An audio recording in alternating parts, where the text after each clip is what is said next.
자, 42장. 다른 사람에게 좋은 느낌을 주는 것은 아주 중요하다.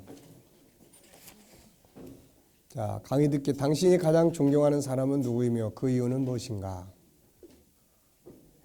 믿고 사업을 함께 할 수 있는 사람은 누구며 이유는 무엇인가?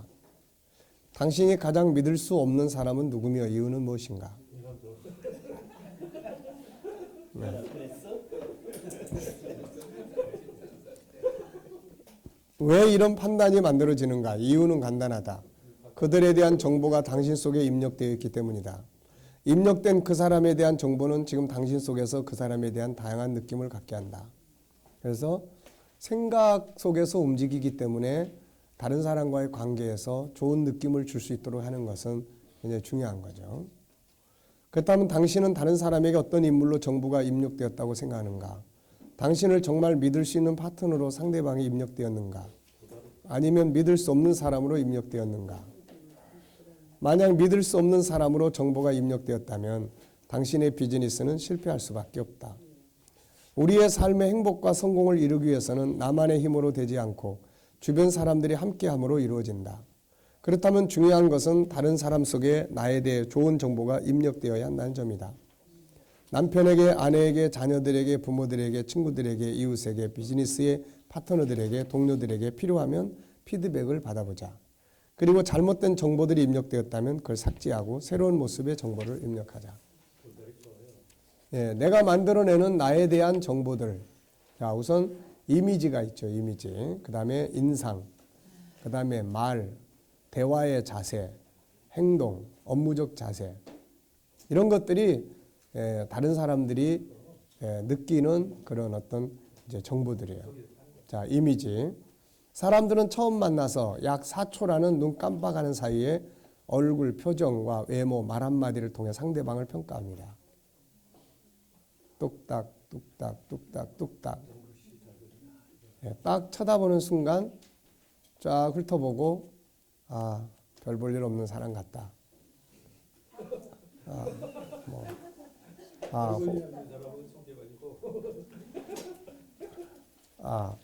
그래도 괜찮은 사람이다. 정직한 사람 같다. 네, 뭐 이런 것들이 이제 나타나는 거죠.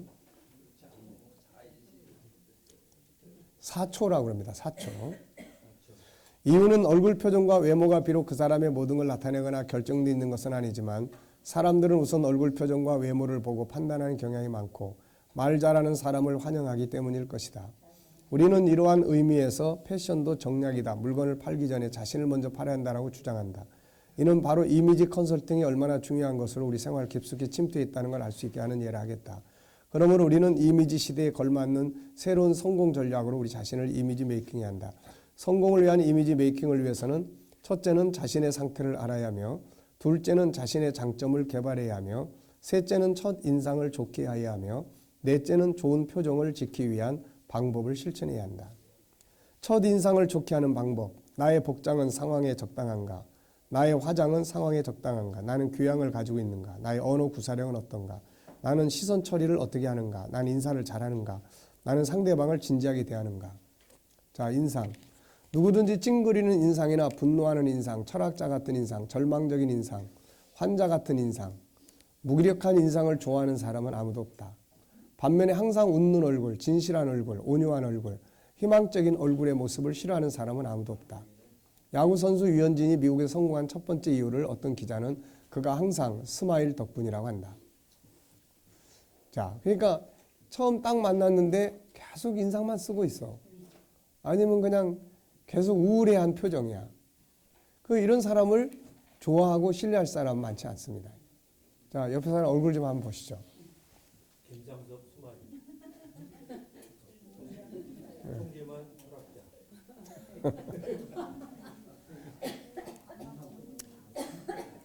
그 다음 말이에요.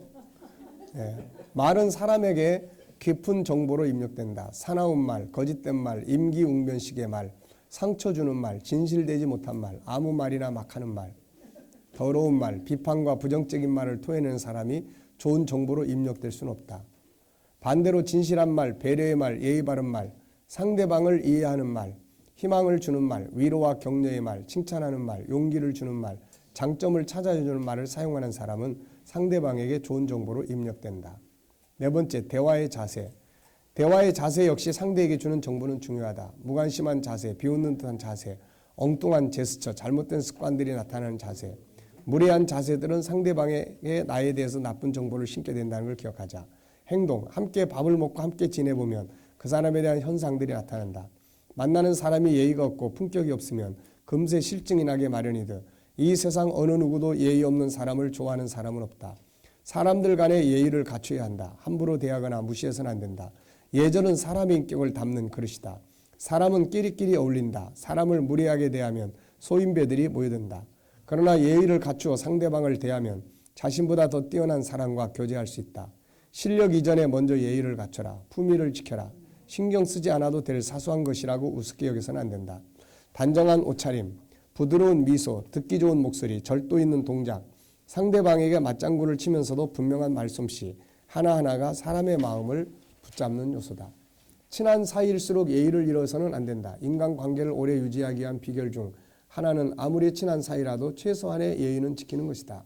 예의란 무엇일까? 오경의 하나인 예기에는 다음과 같이 정의하고 있다. 예의는 몸가짐을 단정하게 하며 낯빛을 부드럽게 하고 사람을 대할 때 어긋나지 않게 하는 것으로 뜻이한다. 요컨대 몸가짐, 얼굴빛, 대화 이 세 가지에 마음을 쓰는 것이 예의의 기본이라는 것이다. 친하다고 하여 무례한 짓을 서슴지 않고 거친 말을 마구 하는 것은 삼가야 한다. 이것도 인간관계를 오래도록 원활하게 유지하게 하는 비결 중 하나다. 자, 마음의 배려, 섬김, 희생적 행동들은 상대방에게 믿을 수 있는 사람으로 입력된다. 업무적 자세 역시 그 사람이 같이 할 사람인지 아닌지를 알게 하는 정보를 주게 된다. 미국의 올드 벤 가문은 200년 전부터 건설업으로 이름을 날렸다. 하루는 올드 벤이 젊은 작업자와 측벽 공사를 하고 있었다. 큰 초석들이 동결선 밑에 오도록 땅을 1m 이상 넓고 깊게 파는 일부터 시작했다. 벽은 천천히 올라갔다. 작업을 진두지휘한 벤은 돌 하나하나와 틈을 메우는 재료를 매우 까다롭게 선택했다. 젊은 작업자는 올드 벤이 꼼꼼하게 일하는 것을 보고 점점 화가 나기 시작했다. 보이지 않는 지면 아랫부분의 벽에도 틈을 메우는 올드 벤의 태도에 짜증이 난 젊은이가 말했다. 여긴 대충 아시죠? 땅 밑까지 누가 보겠습니까? 이 틈을 메웠는지 안 메웠는지 누가 알겠냐고요.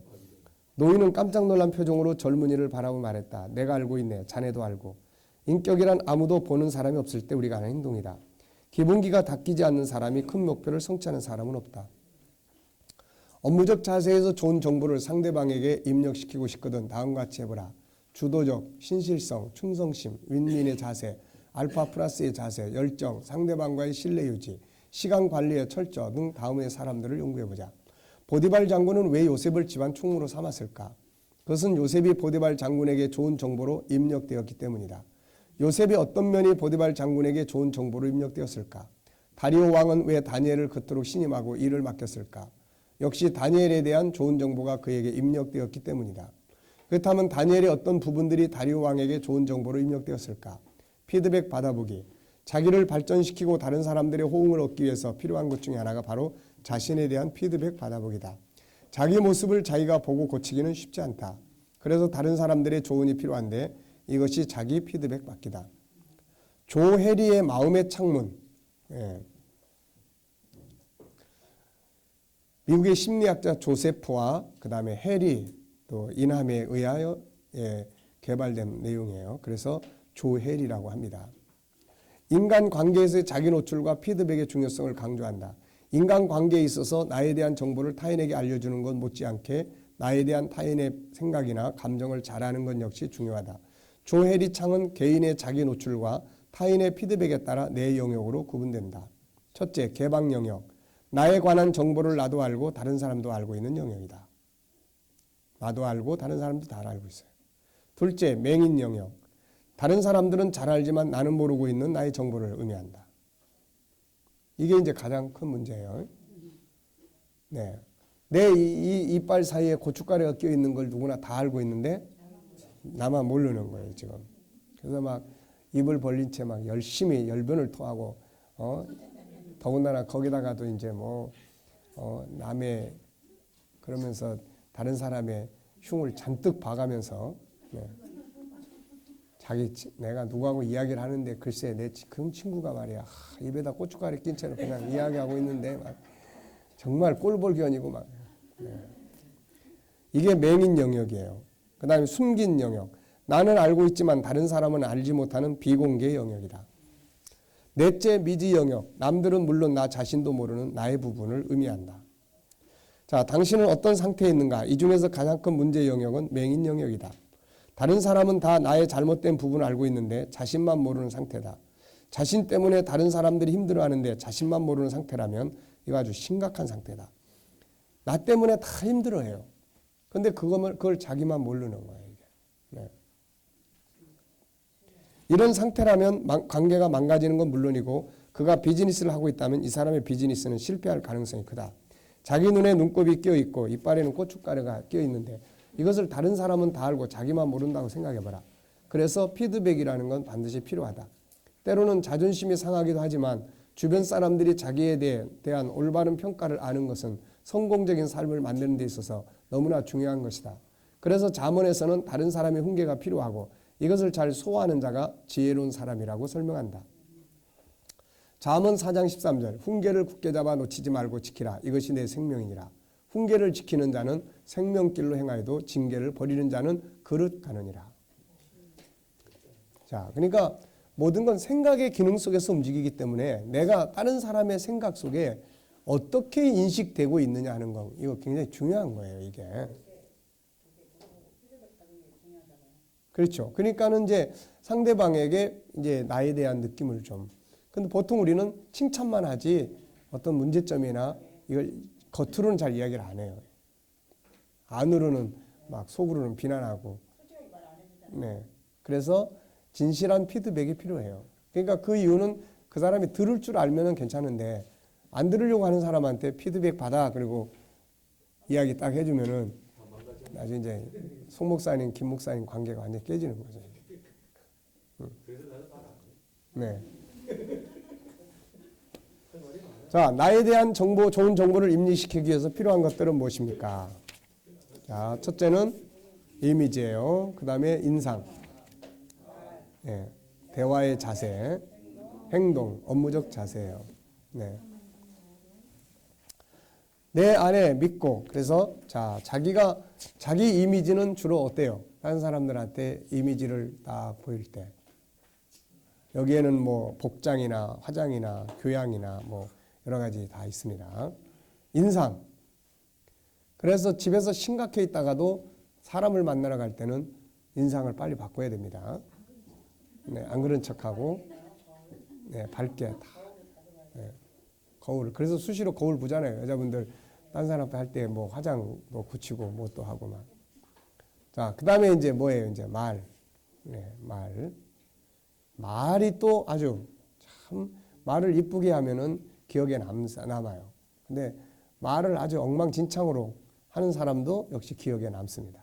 네. 대화의 자세예요.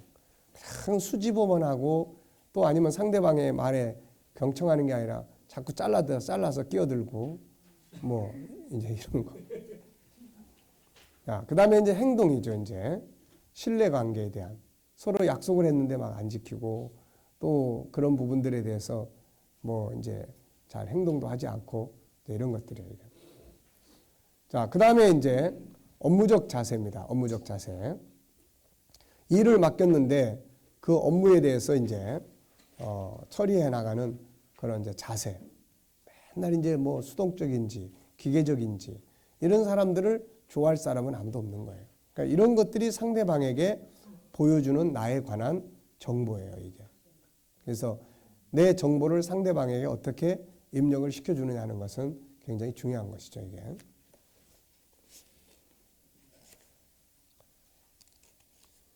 자, 내 안에 믿고 함께 할 수 있는 사람으로 입력된 사람이 있는가? 주변에 추천해 줄 만한 사람으로. 참 아무개 사람 추천한다는 게 참 어려운 거예요. 자, 이 사람, 네, 이 사람은 어때요? 참 이 사람. 네. 자, 내 안에 함께 믿고 그의 무엇이 좋은 정보로 입력됐는가? 어떤 것 때문에 그 사람을 그렇게 좋게 이야기를 해주는가? 예, 송 목사님 누구를 추천할 수 있죠? 없는 것 같아요. 예.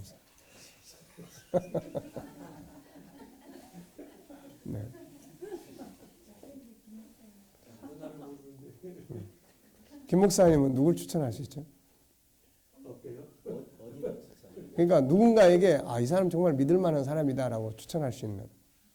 제가 어떻게 제 이름으로 목사님이라고 말할 수 있어요?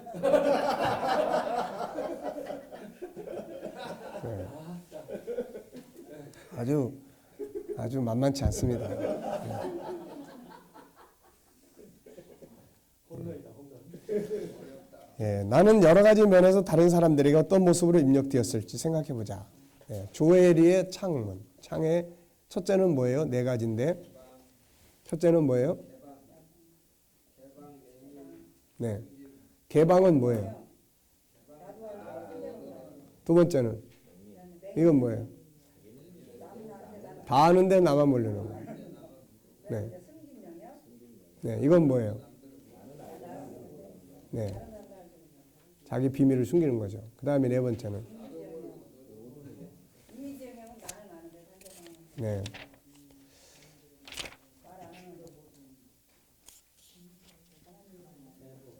자, 넘어가겠습니다. 자, 43장은 생각의 기능과 심리적 질병의 관계예요. 심리적 질병의 근본적 원인은 창조의 질서를 벗어나고 하나님의 형상을 살지 못하는 데서 발생하는 상처들이다. 흐르는 물이 장애물에 가로막혀서 더 이상 흐르지 못하고 고이면 썩는 원리와 같다. 우리는 보통 자기 생각대로 되지 않으면 속이 썩는다는 말을 한다. 이것이 바로 그런 상태다. 심리적 질병의 원인, 일반적으로 네 가지 상황을 가지고 있다. 첫째, 근본적 원인. 두 번째는 과거에 만들어진 상처들. 세 번째는 현재 만들어지는 상처들. 네 번째는 솟아나는 상처들. 자, 심리 질병이라고 하는 것이 마음의 병이잖아요. 마음의 병. 근본적인 원인은 창세기 1장 27절에서 하나님 형상대로 지음받았어요. 따라서 인간은 하나님의 성품을 가지고 있고 이것을 살도록 되어 있습니다. 이것을 살게 될 때 인간은 만족하게 된다. 자기처럼 살기 때문이다. 그러므로 이렇게 살 때 능력이 나타나서 28절처럼 세상을 다스리게 된다. 이 삶을 살았던 처음의 삶을 보여주는 것이 창세기 2장의 에덴 동산이다. 이사야 51장 3절은 당시의 삶의 모습을 설명하고 있는데 그곳에는 기뻐함과 즐거움과 감사와 창화가 가득했다고 말씀하고 있다. 이것이 바로 행복이다. 그런데 3장에 오면 침입자로 인해 이 행복은 깨지게 된다. 그리고 인간 속에 있는 하나님의 성품들은 망가지게 되었고 창조의 질서는 벗어나게 되었다. 이것이 바로 근본적인 상처들이다. 이제 창세기 1장 3장 1절로 24절을 읽어보고 죄가 가져온 상처들이 뭔가 살펴보자. 자, 우선 제일 먼저 나타나는 건 죄는 뭘 가져왔어요? 네, 부끄러움을 가져옵니다. 그 다음에 죄는 두려움, 무서움을 가져왔어요. 그래서 숨습니다. 하나님을 기피하는 거죠. 이런 것들이 이제 인간과의 관계에서 대인 기피증이 시작이 되죠. 심판자이신 하나님을 두려워하고 침략자인 사단을 두려워하고 미래에 대하여 삶에 대하여 염려와 두려움을 갖기 시작합니다. 이제 분노 역사가 시작을 해요. 아담은 하와에게, 하와는 뱀에게, 그리고 바보같이 행동한 자신에게 분노하게 돼요. 세상은 창조의 질서인 사랑의 질서를 버리고 약육강식의 질서를 만들어내요. 여기서 열등감, 또 절망감, 열등감, 부족함, 절망감들이 만들어집니다. 저주받은 세상에서의 삶에 대한 두려움과 염려, 근심, 미래에 대한 두려움과 염려, 근심, 죽음에 대한 두려움과 근심들이 사람을 지배하게 돼요. 오늘 가지고 있는 모든 심리적 질병들의 기본 틀은 이렇게 만들어져서 사람의 생각의 기능 속에 저장되어 있습니다. 그러니까 이런 부분들이 결국은 이제 오늘날 뭐 심리 질병, 분노 조절 장애 뭐 이런 것들이지만 기본적인 게 이 안에 이렇게 되어 있어요. 그 다음에 과거에 만들어진 상처들 있죠. 이제 인간은 깨진 성품을 가지고 어머니 태안에 잉태되고 태어납니다. 그리고 어린 시절 성장의 과정들을 보내게 돼요. 그리고 때가 되면 가정을 이루고 또다시 자녀를 낳아 기릅니다. 그런데 이 과정에서 수많은 상처들을 받게 돼요. 깨진 성품들이 만나기 때문입니다. 유일성의 존귀함, 장점, 재능들은 무시당하고 자기가 가고 싶은 길이 아니라 힘 있는 자의 강압에 의한 어쩔 수 없는 길을 가게 되어 수많은 상처들을 갖게 됩니다. 인격성의 생각의 기능이 무시되고 자유가 억압당하고 대화의 기능이 마비되고 거룩성이 병들고 사랑성이 병들어서 이것이 분노를 만들고 우울증을 만들고 대인 기피증을 만들고 열등감을 만들고 절망과 좌절을 만들고 결국은 생명을 버리는 상황을 만들고 있다. 이 상처받은 정보들이 안타깝게도 생각의 바닷속에 그대로 수장되어 있는 거다. 그것이 무의식 속이든 의식 속이든 간에 상처들은 그대로 바닷속에 들어있는 쓰레기처럼 저장되어 있다. 이 상처는 지금도 계속된다. 상처의 역사는 끝난 것이 아니다. 지금도 계속되고 있다. 육체의 아픔은 의학의 발전으로 많은 성장을 가져왔지만 심리적 질병은 과거보다 더 심각한 상태에 이르고 있다. 부모와 자녀 간에, 부부 간에, 직장에서, 사회에서 수많은 사람들이 심리적 스트레스, 우울증, 대인기피증, 분노조절장애, 무기력증, 열등감, 불면증에 시달리고 있고 자살률은 갈수록 높아지고 있다. 자, 솟아나는 상처들. 문제는 태풍이 불면 바다가 뒤집히는 것처럼 사람도 어떤 상황이 벌어지면 생각의 기능 속에 저장되어 있던 상처들이 위로 솟구쳐 나온다는 거예요. 이거. 현실 사건이 속에 들어있는 상처를 끌어냅니다. 끌림의 법칙. 지금 어떤 화가 나니까 그 화가 나는 걸 가지고 과거에 있던 것까지 다 끌려 나와요. 이게. 생각의 기능을 자유롭게 두었을 때 이게 솟구쳐 나옵니다. 그냥 내버려 두면은 강하게 받은 상처일수록 자주 떠올라요. 둑이 터지면 홍수가 넘치듯 한계가 넘어서면 자꾸 솟아납니다. 현실에서 비슷한 상황들이 벌어지거나 비슷한 사람들을 보게 되었을 때 생각의 기능 속에 들어있던 상처들이 솟아나와서 그 사람을 지배하게 됩니다. 앞을 향해서 나아가지 못하고 새로운 정보를 흡수하지 못할 때 이때는 생각 속에 있는 것들이 떠오르게 돼요.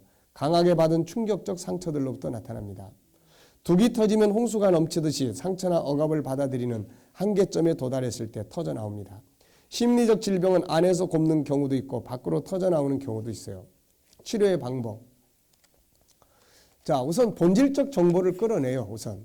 그러니까 안에 있는 창세기 1장 27절 28절 이걸 끌어냅니다. 이거는. 그 다음에 5가지 성품이 해답이에요. 자기 정체성. 그리고 환경을 바꿔줘요. 새로운 정보를 입력시켜줍니다. 앞으로 나아가게 만들어요. 하나님의 도움은 절대적이다. 영적인 치료죠. 치료의 방법은 의외로 간단하다. 심리적 질병들은 모두 생각 속에서 일어나는 일이기 때문에 생각을 바꾸게 하면 된다. 속에 있는 좋은 정보, 곧 하나님의 성품을 꺼내오면 된다. 이 속에서 자기의 가치를 알게 되고 그 속에서 자존감이 커지면서 치유가 된다. 5가지 성품을 사는 삶이 해답이다. 이것을 외쳐라. 하루에 5회, 10회, 매일 나는 하나님을 닮은 무엇이다를 외쳐라. 이것은 자기 정체성을 회복하게 하고 심리 질병을 치료하게 만들어준다. 필요할 때는 그 사람의 삶의 환경을 바꾸는 것이 좋다. 가족들의 상담과 도움이 중요하다. 무엇보다 새로운 정보, 좋은 정보를 받아들여야 한다. 말씀 읽기, 찬송하기, 좋은 책 읽기 등이 그것이다. 심리적 질병과의 승부터는 바로 여기다. 우리 앞에 있는 좋은 목표를 향해서 가야 한다. 뒤로 돌아가 그 생각에 묶이면 안 된다. 그러니까 뒤로 돌아가면 이거는 다시 원위치예요. 이게 항상. 그러니까 상담을 할 때도 항상 공감을 해주고 분석을 해서 화해를 해주고 이것까지만 끝나면 안 돼요. 그 다음에 가장 중요한 게 뭐예요? 앞으로 가게 만들어주는 거예요. 그래서 우리가 전에도 늘 이야기했잖아요. 결국은 심리 질병의 가장 근본적 원인은 하나님의 형상 5가지가 살고 싶은 본능이 있어요. 종기함은 어떤 본능이 있죠? 종기함. 종기하게 살고 싶은 거. 모양의 다양성 어떤 본능이 있어요? 다름을 인정받고 싶고 자기 장점을 개발하고 싶고 재능은 재능의 다양성. 자기 재능을 개발해서 인정받고 싶고 활용하고 싶은 거죠. 이런 것들이 제대로 안 돼. 안 되면은 뭐가 생겨요, 이제? 상처들이 생겨요. 상한 감정이 만들어집니다. 그래서 이 상한 감정이 만들어지면 그게 이제 밖으로 표출되는 거죠, 이게.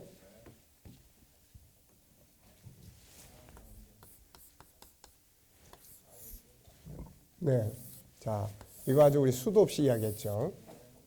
맨 밑에는 5가지 성품이 흐르고, 그 다음에 이거는 다 뭐예요? 좋은 면에서 창세기 1장 27절, 28절의 욕구예요. 나는 뭐뭐뭐 하고 싶다. 근데 이거는 부정적인 면에서 하고 싶은 게 아니라 나는 존귀하게 인정받고 싶다. 나는 다름을 인정받고 싶다. 나는 내 안에 있는 장점을 개발해서 사용하고 싶다. 내 능력을 발휘하고 싶다. 또 나는 자유하고 싶다. 나는 거룩하게 살고 싶다. 양심적으로 살고 싶다. 또 나는 사랑받고 사랑하고 싶다. 나도 소망을 갖고 살고 싶다. 어쨌든 이러는 거예요. 이게 맨 밑에예요. 근데 이걸 이대로 살고 싶은데 여기에 뭐가 있습니까? 이제 장애 요인들이 생겨요. 장애 요인.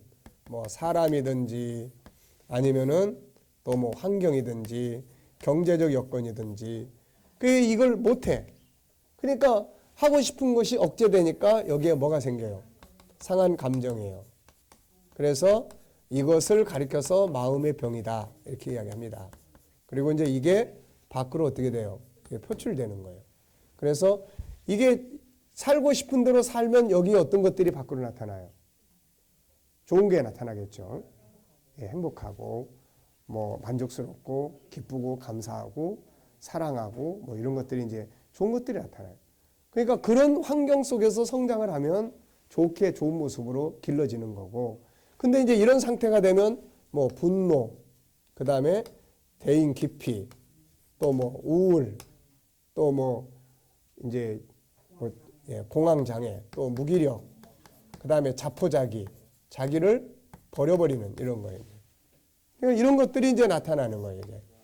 그래서 이런 심리적 질병은 결국은 하나님의 형상이 이걸 이제 물이 흐르듯이 5가지 성품이 이렇게 쭉 흘러가면 건강한 거예요. 근데 이게 가다가 딱 막혀, 이게. 막히면은 고여서 썩어. 그래서 5가지 성품이 못 나가면은 속이 썩어. 속이 썩으니까 병이 되는 거예요, 이게. 그럼 이걸 이제 치료하는 방법은 뭐예요? 이걸 물고 터줘. 존귀하게 인정받지 못하는 환경들, 가족들과의 관계가 있으면 다 오라고 그래서 가족 상담을 통해서 이런 상황 때문에 이게 생기는 거다. 그러니까 무시하지 말고 존중히 여길 수 있는 이런 거. 그동안 무시했던 가족들이 와서 미안하게 다 사과하고 화해하고 이런 거예요, 이게. 그 다음에 이 사람의 장점을 찾아줘. 장점. 하고 싶은 게 뭐예요? 전에 하고 싶었는데 그걸 하지 못해서 마음 상하고 이런 것들이 뭐가 있나요? 이런 다 이제 찾아내는 거예요. 그래서 뭐 직장 생활이나 모든 면에서 이런 것들을 찾아내서 이제 발굴해주고 도와주고 가족들한테 이걸 도와주도록 부탁하고, 학생들 같으면은 아이의 전공을 찾아서 지가 좋아하는 거, 그 설문지, 그 좋아하는 거 찾아가지고 부모하고 상담을 해서, 어떤 경우에는 부모가 아이가 원하는 길을 못 가게 하니까 부모가 그걸 못 가게 하니까 아이가 그것 때문에 스트레스 받는 거예요. 그렇다고 부모가 원하는 만큼 성적이 막 쭉쭉쭉 나와주면 괜찮은데 성적도 안 나오고, 그러다 보니까는 어떻게 됩니까? 이제 막 고민이 되기 시작하니까 불면증이 오기 시작하는 거예요. 잠이 안 오고 스트레스를 많이 받으니까 신경질적이 되는 거예요, 이게. 그러니까 이런 문제 때문에 상담을 하러 가요. 상담을 해서 담당 의사는 설문지를 통해서 아이가 원하고 바라고 살아가고 싶어 하는 것이 뭔지를 그걸 찾아내요. 그 다음에 부모가 원하고 바라고 하는 것들을 또 다 상담을 해요. 여기에 막 이런 거 설문지가 하나 500가지, 400가지 막 이렇게 됩니다. 그게 다 써서 이제 그분들은 그쪽 분야에 이제 전문성을 공부를 했으니까 그거 보고서는 이 애가 바라는 건 이런 쪽이고 얘의 적성은 이런 쪽이고, 근데 지금 이게 이제 부모님들이 이걸 원하지 않기 때문에 여기서 스트레스를 받게 되고, 그러면 이제 얘는 그게 성적이 잘 안 되는 거예요. 적어도 부모님이 원하는 어떤 학과나 이런 걸 가려고 그러면은 최소한 성적이 뭐 반에서 30등 이상 돼야 되는데, 이게 뭐 예를 들면은 뭐 10등 이내에 되는데 이런 50등이다. 아무리 줄이려고 해도 이게 안 돼. 얘는 막 스트레스 받게 되라고. 말도 안 통하지. 그래서 그런 부분들을 이제 고쳐주는 거예요, 이게. 그래서 흐르게 만들어주는 겁니다, 이게. 그리고 이제 이런 것들이 안에서 여기에 있는 것들처럼 이제 생각의 병은 결국 생각 속에서 고치는 거예요. 생각 속에서. 그래서 생각의 병이 생각 속에서 안 고쳐졌을 때는 이게 눈덩이처럼 막 커져요, 이게. 이게 막 생각이 커지기 시작하면은 이게 막 눈덩이리 굴러가듯이 막 커갑니다, 이게. 그래서 이제 이제 내야 되는데, 자, 이것도 이제 우리가 다시 한번 참고를 해보시면서 다음 과정에서 이제 심리 치료에 대해서는 우리가 좀 더 본격적으로 이제 다루겠지만, 이게 전부 다 이제 이 부분 이런 것들이 다 사람의 심리 속에서 벌어지는 이야기들이에요. 그래서 인간의 마음을 바다와 같다, 이렇게 바다. 이게 마음이다. 바다와 같다, 마음이다. 그러면은 이 안에 이제 밑바닥에 수장되어 있는 것들이 있단 말이에요. 뭐가 수장됐어요? 첫째는 창세기 1장 27절이 이게 수장이 되어 있는 거예요. 이게 하나님의 성품, 이게. 그 다음에 또 뭐가 수장돼 있어요? 창세기 3장에서의 부정적인 것들이 또 다 이 안에 들어있어요 또. 네. 그러니까 뭐 대인 기피, 하나님 기피하던 아담, 그 다음에 분노, 자기에 대해서 분노, 아내에 대한 분노, 그 다음에 뭐 마귀에 대한 두려움, 공포감, 그 다음에 또 어떤 그 미래에 대한 염려, 걱정, 뭐 열등감, 이제 이런 것들이 기본적으로 이 안에 다 깔려 있어요. 이게 뭉텅이로 깔려 있어요. 그러면서 또 이제 뭐가 있습니까? 이제 태안에서 잉태돼서 태어나서 살아가는 과정에 이게 이제 벌어지는 거예요. 이게 또 다 수장돼 있어요. 이게 또. 그래서 어렸을 때, 엊그저께도 상담하는 사람하고 이 사람은 좀 시간이 오래 가요. 오래 가는데 이게 힘든 과정들이 좀 있어요. 그래서 이제 오래 되니까 좋은 점은 서로 충분히 친밀감이 이루어지기 때문에 다시 우리 다시 한번 점검을 해보자. 다시 한번 어렸을 때부터 자네 속에서 생각나는 게 뭐가 있는지 한번 쭉 생각을 해보자. 그랬더니 전에 안 나왔던 이야기들이 이제 나오기 시작하는 거예요. 이제 그러니까는 그만큼 이제 이 안에 들어있는 것들이 있는 거예요. 이게. 근데 이제 이게 여기서 현실에서 내가 어떤 정보를 입수하느냐에 따라서 이 정보가 이걸 끌어내 줄 수 있어요. 이걸 끌어내거나 이걸 끌어낼 수는 있거나 이렇게 돼요. 이게. 그 다음에 또 이게 수시로 생각은 지가 수시로 올라갔다 내려갔다 하는 거예요. 올라온 뒤에 이거를 내가 컨트롤하고 어떻게 다스리고 하는 거지. 그 전에는 지가 5만에서 6만 개가 지 멋대로 그냥 올라갔다 내려갔다 하는 거예요. 이게. 그래서 이게 떠오를 수도 있고 이게 떠오를 수도 있고 이게 떠오를 수도 있고 막 이렇게 되는 거예요. 이게. 그래서 이런 상황에 있기 때문에 이제 여기에 있는 것처럼 안에 있는 것들이 이제 올라올 때 이거를 잘 조정하고 그 다음에 이제 그런 부분들을 잘 컨트롤 해줄 수 있는. 그래서 치료의 방법 다시 한번 보겠습니다. 여기 보면은 본질적 정보를 상담을 하면서 본질적 정보를 이제 끌어내 주도록. 인간은 본래 이런 존재다. 자기를 바르게 이해하자. 이제부터 자기 자신을 찾아간다.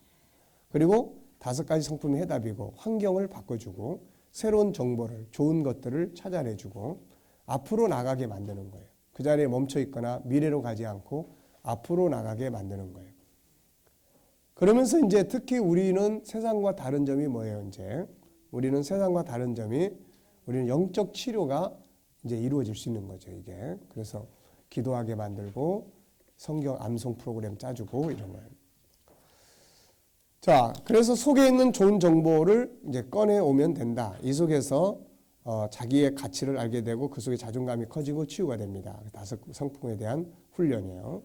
그 다음 필요할 때는 삶의 환경 바꿔주고 좋은 정보를 받아들이게 해주고 그 다음에 심리적 질병의 승부터는 앞으로 가느냐 뒤로 가느냐예요. 그래서 아무리 공감을 하고 치료를 했다 하더라도 요즘 뭐 하고 계세요? 그러면 그냥 뭐 특별한 거 없어요. 그러면은 이건 다시 돌아갈 가능성이 많아요. 이거. 그러니까 뭔가 새로운 방향을 계획을 같이 짜줘야 됩니다.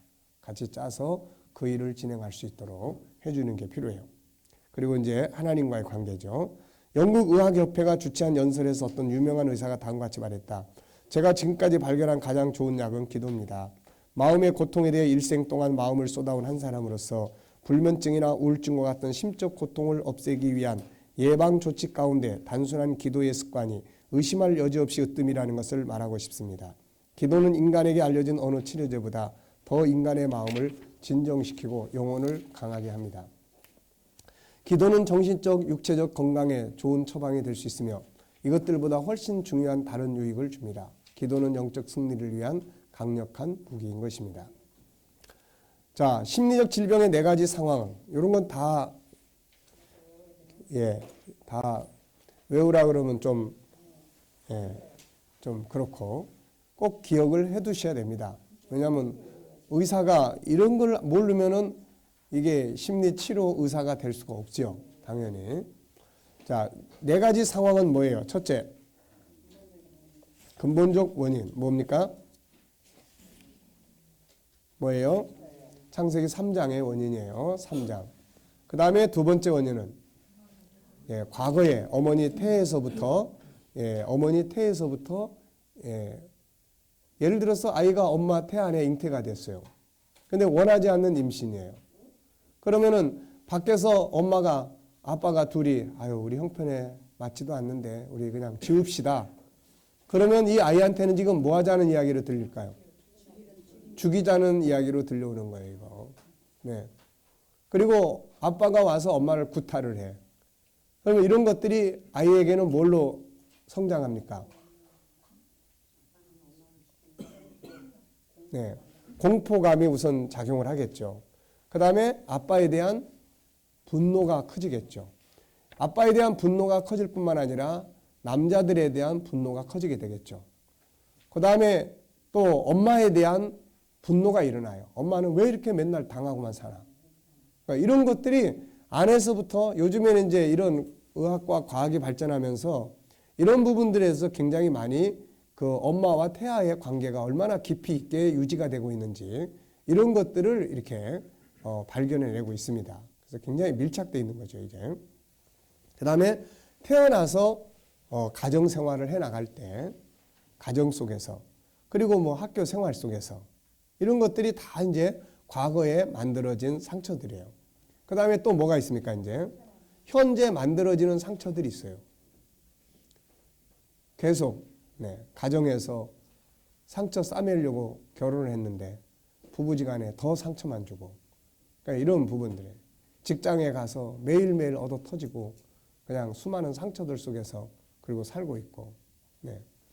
그러니까 현재 만들어진 상처들, 그러니까 이런 것들이 어디에 다 깔려 있습니까? 내 마음의 바닷속에 다 이게 깔려 있는 거예요. 그래서 이게 어떤 순간 상황을 딱 만나면 이게 그냥 다시 솟구치기도 하고 또 아니면은 뭐예요? 지가 알아서 그냥 막 솟구쳐요, 이게. 잠자다가도 갑자기 막 벌떡 일어나는 거는 그 과거에 당했던 그런 어떤 아픔들이 막 강하게 밀려오니까 그게 일어나는 거예요. 그래서 이 네 가지에 의해서 심리적 질병이 형성이 된다. 자, 어떤 상황에서 이제 우리가 이제 이 내용을 이제 종합적으로 놓고 보면은 하나님의 형상을 살아야 될 사람들이 하나님의 형상의 흐름이 차단될 때 그 속에서 장애 요인이 생기고 억압이 발생을 하게 되는 거예요, 이게. 자, 어떤 상황에서 속에 있던 상처 억압들이 솟아납니까? 자, 솟아나는 상황 세 가지. 현실 속에서 누가 나를 막 괴롭히면은 과거 것이 끌려 나와요, 그게. 네. 그 다음에 또 하나는 생각의 기능을 가만 내버려 두면 그쪽 생각이 더 많기 때문에 3분의 2가 그쪽 생각이기 때문에 그게 저절로 그냥 떠올라, 저절로. 그 다음에 이제 세 번째는 뭐예요? 홍수가 넘치던 한계가 넘어서면 이제 조절이 안 돼 버려요, 이거. 성격이 내성적인 사람들이나 이런 사람들은 참아요, 계속. 속으로 계속 꼭 참고, 또 참고, 또 참고. 말을 하려고 했다가도, 에휴, 내가 참으면 되지 뭐. 그리고 참아. 근데 이게 어느 한계점까지는 괜찮은데 그 한계를 딱 벗어나는 순간 이제 조절이 안 돼요, 이거. 이런 걸 가리켜서 이제 조절 장애라고 합니다. 그래서 분노 조절 장애, 또 뭐 그런 공황 조절 장애, 공황 장애. 그러니까 조절이 안 돼 버리는 거예요, 이게. 자, 그래서 나중에 이야기하겠지만 우리는 심리 질병의 이런 상태를 크게 5단계로 이렇게 봐요. 5단계. 그래서 제 1단계는 뭐냐? 1단계는 뭐예요? 1단계는 감이에요, 감. 아, 요즘 내 마음이 이상하게 별로 안 좋아.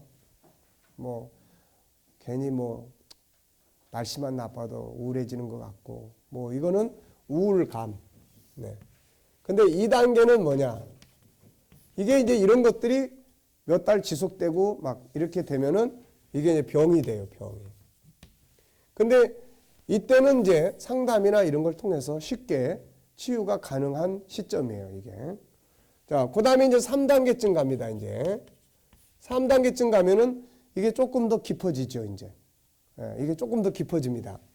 조금 더 깊어지지만 이때도 이 상담자와 대화도 되고 열심히 하려고 하는 의지도 있고 그래서 또 이야기해주면 순종하기도 하고 이제 이래요. 그래서 시간이 조금 걸릴 수 있지만 이것도 치유가 이제 가능해져요. 근데 4단계쯤 가면은 이제 생각이 이제 자기 생각이 고착화되는 경우들이 많이 생겨요. 그래가지고 상담자가 이야기해 주는 것을 듣는데 실컷 들어놓고는 그 다음에 자기 소리 하는 거예요. 이거 자기 소리. 그리고 뭔가 망상이 강한 망상. 그래서 이런 것들에 대해서 강하게 매여 있어요. 그래서 상담자가 조언을 해줘도 그대로 행동을 안 해요. 예, 이런 경우는 다만 이제 그래도 가능성은 그래도 자기 인격이 있기 때문에 이 인격이 대화가 가능해. 대화가. 근데 시간도 많이 걸리고 이제 이래요. 이런 경우에는 약물도 같이 처방을 하고 하는데 요거는 이제 우리의 몫이 아니죠. 이런 경우에는 이제 병원에 약물 처방을 받을 수 있도록 도와줘요. 그래서 이렇게 해서 이제 점차적으로 변화를 시도해 가는데 예, 참 쉽지 않은 단계예요. 이거 이 단계를 겪어보면은 이게 참 쉽지 않다. 예, 그래서 저도 어떤 자매 하나 전에 이야기했는데 이 자매 하나 이런 관계에 있을 때 이게 결국 실패했어요. 결국 안 되더라고요. 이런 사람은 아예 그냥 교회 근처에 있어가지고 매일 교회를 출근해서 이런 경우에는 성품 장애 이게 같이 합쳐져 가지고 이제 나타나는 상황들이 많이 있어요. 그래서 그 자매 같은 경우는 성품과 함께 우울증과 함께 뭐 이런 것들이 복합적으로. 근데 시작된 과정은 이미 중학생 때부터예요. 이 사람의 나이가 40이 넘었는데 이 중학생 같은 이때부터예요. 이게. 그러니까 그때부터 그런 상담을 통해서 또 성격 교정을 하고 이러면 되는데 그때는 이제 가족도 잘 나가고 그랬을 때니까 공주병 이런 게 많이 들어 있어요. 이게. 그러니까 지금도 막 돈만 쓰려고 그러고 사치하려고 그러고 자기가 돈을 벌지는 못하고 이런 상황들에서 이제 마찰이 많아지는 거예요. 그리고 누가 자기를 데리고 가서 시집 가가지고 남편이 그냥 탁 나타나가지고 자기 이렇게 데려다가 뭐 이런 개념이에요, 이게. 그러니까 이거는 성품 장애와 그 다음에 이제 자기 그런 우울증이나 이런 거 자기식대로 안 되니까 이제 우울증도 빠지게 되고 이렇게 되는 거예요. 그래서 아주 공부도 피아노 전공하고 그래서 잘해서 여러 가지로 도와보려고 애를 썼는데 잘 안 되더라고요, 이게. 그 다음에 이제 5단계쯤 가면은 5단계 가면 이거는 우리 영역이 아니에요. 이거는 우리 영역이 아닙니다. 우리가 뭐 심리 상담 치유한다고 그래서 우리가 다 할 수 있는 것도 아니고 뭐 어떤 건 안 돼요. 어떤 건 안 되고 단지 이걸 통해서 또 도움이 되고 치유가 되는 경우들도 많이 있고 이게 뭐 일반 정신병원에서 안 되는 사람들이 와서 치유되는 경우도 있고 그렇지만 또 여기서 우리가 뭐 다 해줄 수 있는 게 없어요. 그러니까 그런 부분들이에요. 그래서 이런 단계는 완전히 이거는 이제 뭐 혼선이 막 일어나는 정신 분열 막 이런 상태예요. 이런 상태는 이제 병원에 입원해서 장기적으로 약물 치료하고 또 이제 다양한 그런 자기 회복을 해 나가는데 그러다 보니까 거기는 누가 매달립니까? 이제 전문가들 매달려요. 예, 전문가라고 하는 것은 그 사람들을 관리해 줄 전문 인력이에요. 근데 우리는 이 사람만 계속 붙들고 씨름할 수 있는 상황이 우리는 안 되잖아요, 이게.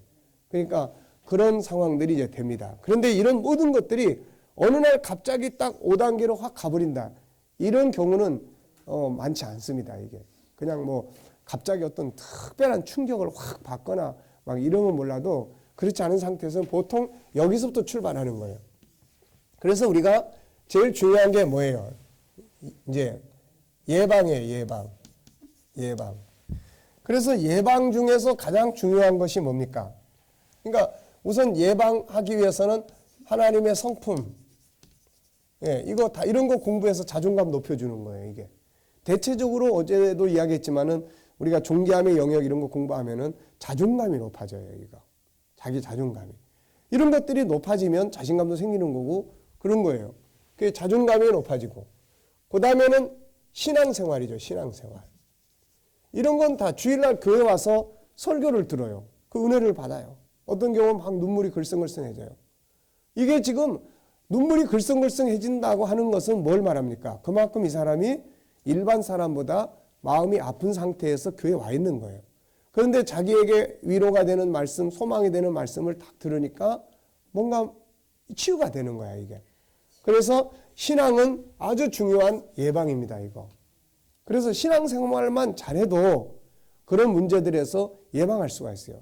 근데 우리 목회자들이 설교를 하거나 뭘 할 때 치유적이지 않고 오히려 징벌적이거나 또 막 공포감을 자성하거나 뭐 하나님의 심판적이거나 이래버리면은 와가지고 이제 공포 장애를 얻어요, 이제.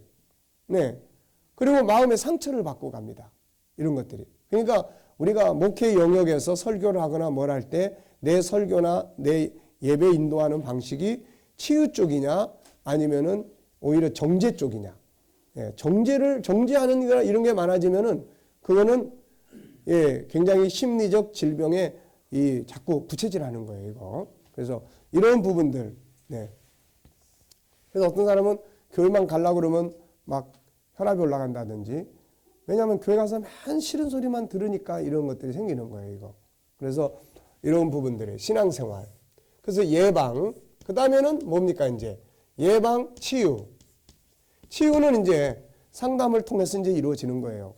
영적 프로그램 짜주고 상담을 통해서 화해시키고 공감해주고 또 생각을 바꿔주고 이 사람의 그 숨겨졌던 부분들을 찾아내서 가게끔 만들어주고 미래에 대한 계획을 살펴주고 컨설팅, 뭔가 경제 문제나 이런 영역들이 문제가 됐을 때는 사회적 그런 경제 지원 도구들이나 이런 거 다 찾아서 문의해보게 하고 뭔가 답을 찾아가기 위해서 같이 노력해 주는 거예요, 이런 게.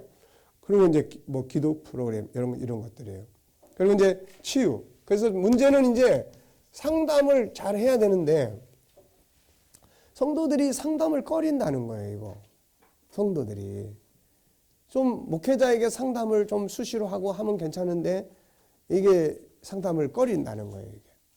예, 이런 부분들이 자꾸 악화시켜요, 이게. 그래서 가능하면 성도들이 이렇게 상담을 늘 일상화하는, 이건 뭐 병원이 아니니까 이제 그런 것들이 필요하죠, 이게. 자, 그 다음에 이제 뭐가 필요하겠어요, 이제? 이제 관리예요, 이거. 관리가 안 되면은 예수님이 귀신 쫓겨나갔는데 나중에 7 귀신 데리고 들어가는 거하고 똑같은 거예요, 이거. 더 어려워져요, 이제. 또다시 반복되는데 더 어려워져요.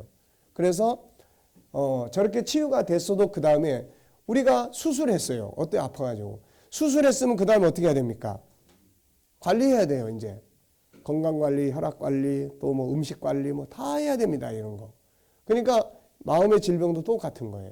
그러니까 관리를 하기 위해서 이제 뭐가 필요합니까, 이제?